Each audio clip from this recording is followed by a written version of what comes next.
Halo semuanya, perkenalkan kami dari kelompok 23 kelas I1 mata kuliah Pengantar Sistem Informasi dengan saya Latifah Drupadi, NIM 187251047 dan teman saya.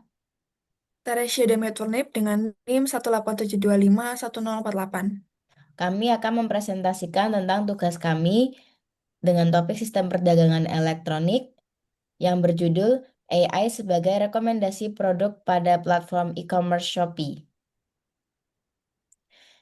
Jadi yang pertama yaitu latar belakang dari penelitian ini. Untuk konteks umumnya sendiri yaitu perkembangan teknologi yang saat ini berdampak signifikan pada bidang ekonomi, yaitu termasuk e-commerce yang menggunakan teknologi sebagai alat utamanya. Dan teknologi ini akan memudahkan para penjual dan pelanggan untuk melakukan transaksi. Lalu kemudian ada AI sebagai inovasi. AI ini muncul setelah dibuatnya e-commerce dan AI bertugas untuk membantu pelanggan dalam mendapatkan rekomendasi di dalam aplikasi e-commerce itu sendiri. AI itu sendiri juga membantu pengambilan keputusan dan mampu meniru perilaku dan pemikiran manusia. Lanjut ke landasan teori. Terdapat dua landasan teori yang digunakan dalam penelitian ini. Yang pertama yaitu teknologi AI sendiri dan dalam kemampuannya dalam meniru fungsi kognitif manusia.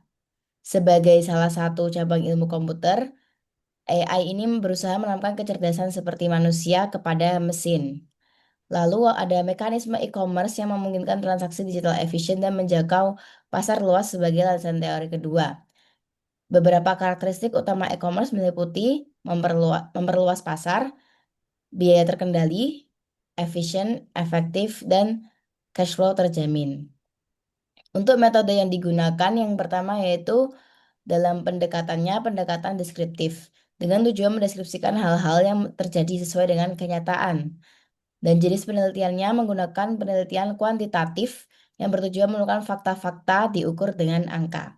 Untuk rancangan penelitian sendiri menggunakan survei lewat eh, Google Form sebagai instrumen penelitiannya. Dan subjek penelitiannya adalah 150 pengguna Shopee yang telah melakukan pembelian di toko online Elbastor dengan distribusi berdasarkan jenis kelamin 58% perempuan dan 42% laki-laki. Baik, selanjutnya akan saya ambil alih. Lanjut ke bagian hasil.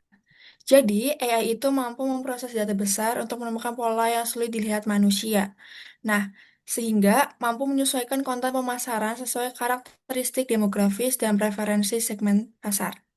Fungsi utama AI di e-commerce adalah: pertama, personalisasi rekomendasi produk; kedua, otomatisasi pembuatan materi pemasaran, baik verbal ataupun visual; ketiga, prediksi perilaku konsumen. Selain itu, AI juga sering dipakai untuk deteksi anomali atau penipuan dan perlindungan data. Rekomendasi berbasis AI di Shopee meningkatkan relevansi produk, kepuasan pengguna, dan kemungkinan pembelian ulang, yang mendukung loyalitas pelanggan. Terbukti dengan 75% responden menganggap rekomendasi relevan, 80% merasa transaksi aman, dan 75% menilai deteksi penipuan efektif. Lalu ada implementasi yang disarankan oleh jurnal tersebut. Yang pertama adalah mengembangkan algoritma personalisasi dan rekomendasi untuk meningkatkan akurasi rekomendasi produk. Yang kedua, perluas dan diversifikasi dataset untuk melatih model AI yang lebih baik. Yang ketiga, integrasikan NLP, yaitu Natural Language Processing, agar layanan percakapan dapat memahami konteks dan pertanyaan kompleks. Keempat, investasi pada keamanan berbasis AI untuk meningkatkan kepercayaan pengguna. Lalu yang kelima ada optimalkan operasi logistik dengan AI untuk mempercepat pengiriman dan mengurangi waktu tunggu. Dan yang terakhir adalah mendorong UMKM untuk memanfaatkan fitur personalisasi agar produk lebih mudah direkomendasikan. Jadi, kesimpulan yang bisa didapatkan adalah AI meningkatkan relevansi rekomendasi produk dan personalisasi di Shopee, serta memperbaiki efisiensi operasional, respons layanan, dan kepercayaan pengguna.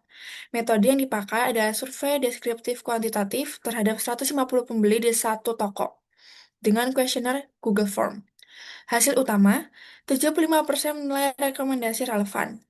Min kepuasan 4,2, personalisasi 4,0, ketersediaan produk hingga 70%, ketepatan pengiriman hingga 65%, keamanan transaksi 80%, deteksi penipuan 75%. Rekomendasi yang disebutkan jurnal yaitu mengembangkan algoritma rekomendasi, memperluas dan mendiversifikasi dataset, mengintegrasikan NLP untuk layanan percakapan, serta meningkatkan sistem keamanan dan optimasi rantai pasok. Keterbatasannya adalah sampel itu terbatas pada satu toko dan data self-report. Jurnal menyarankan penelitian lanjutan dengan cakupan lebih luas.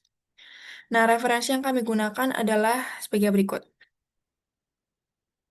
Baik, terima kasih. Sampai jumpa kembali.